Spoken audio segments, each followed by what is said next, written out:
Within the last couple weeks, there's been a couple of train derailments. The first one was on February 3rd.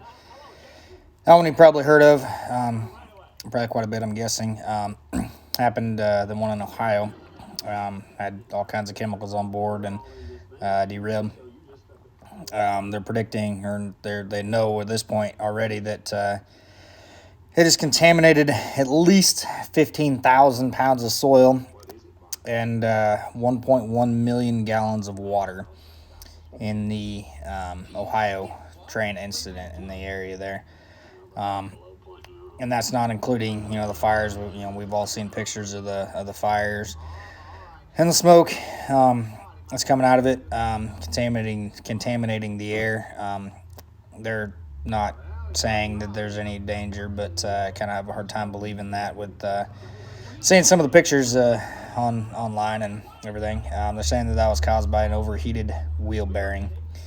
A week later, on February 10th, there was another train derailment in Oregon that spilled, they're saying, around 2,000 gallons of diesel, and the vast, or a very good portion of that went into a tributary that feeds into the Yaquina River. This is something that could be kind of a little problematic. Obviously, nobody wants to see things get contaminated, whether it's water or soil or whatever that way. But it's also, I think, a good reason why we need to build pipelines. As one of the very first thing Joe Biden did when he became president was shut down the pipeline. And this is a good example of why that was a bad idea. Pipelines are much, much safer than trains or semis or whatever that way. They can move a lot more for a lot less money. They're a lot cheaper, keeps prices down, and they create jobs. Obviously, you got to have people to build them. Obviously, not saying that accidents can't happen with pipelines. They do every once in a while, but the thing is, they're much, much safer. You don't have the issues like an overheated wheel bearing. Something as simple as that could cause a train derailment.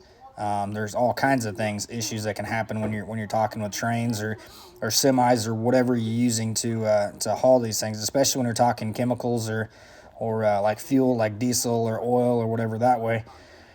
Pipelines really are a lot safer. They're a lot more environmentally friendly. They're a lot better off for the environment. They're a lot safer in general. That you have a lot less accidents, a lot less problems with them than you do with like trains, for instance. Like I said, this is not an uncommon thing. Train derailments, train accidents, they happen. And I'm not saying that accidents can't happen. And I'm not saying that it was a planned deal by any means. Although there is some people out there that are believing that, especially when there's back-to-back incidents like this that are pretty big incidents. There's people out there that are going to call it, say it was a planned deal or whatever that way.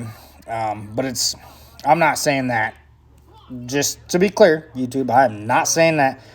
But it is a little concerning when, like I said, we're talking the left seems to really hate pipelines when they seem to be the best option for actually doing this, in a safe and cost-effective way.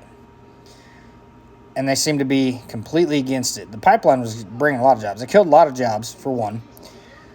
And two, now we're having to move these things, this oil, whatever it's from Canada or whatever. I think that was coming out of Canada when it shut down. But we're having to move it on trucks and trains instead, which is a lot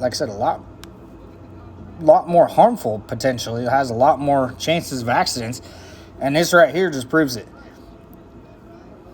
This is proof that it's a lot more dangerous than the pipelines, a lot more dangerous than a lot of that stuff.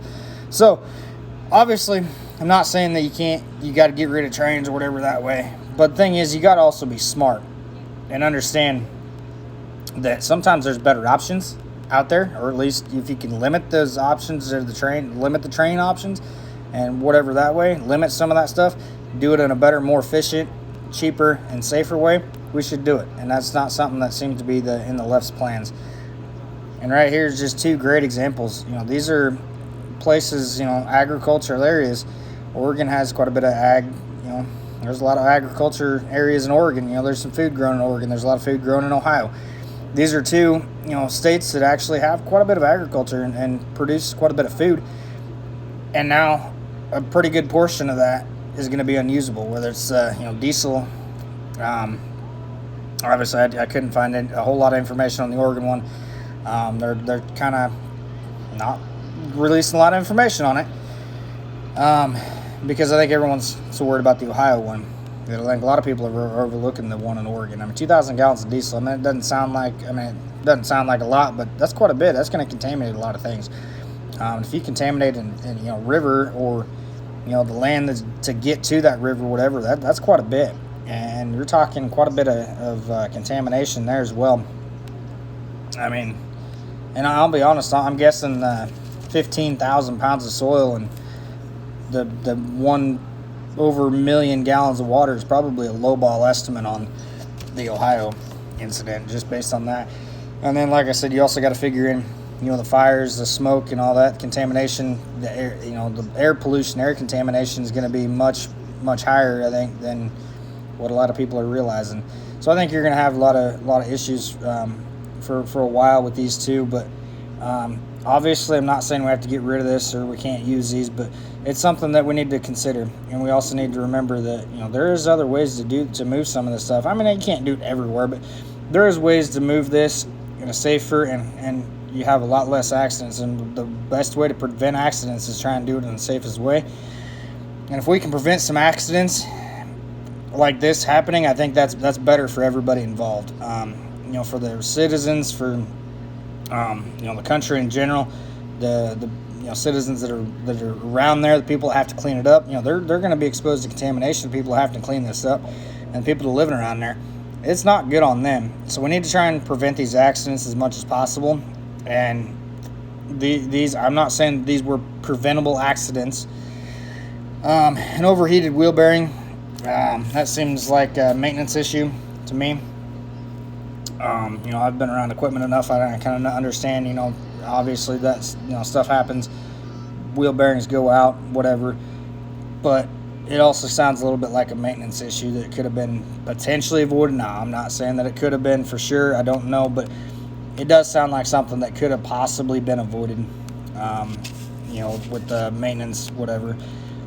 But regardless, if there's a better way to do things, I'm all for, trying to find better ways to do things. And right now we've got a better way to do it, but the left and a lot of these people don't seem to want to, a lot of people don't seem to want to take advantage of that and want to go the old ways, because that's, because it's all, when you really want to research it all, it all comes down to the money. But I'm not going to get into all that, but I just think there's ways to do things safer, do things better, and I think we need to take advantage of those instead of just pushing them aside. And that seems to be what one side's wanting to do right now. Not saying the Republicans are a whole lot better. Republicans have their issues as well, but from what I've seen, the left seems to have a lot more issues when it comes to actually helping the American people. And this is something that could help the American people, the pipeline. This is why I think we need to get the pipeline back in order and get it back going again, and actually finish it. And I know they're dragging their feet, the left, but it is something that is important, that needs done, and it needs done right away.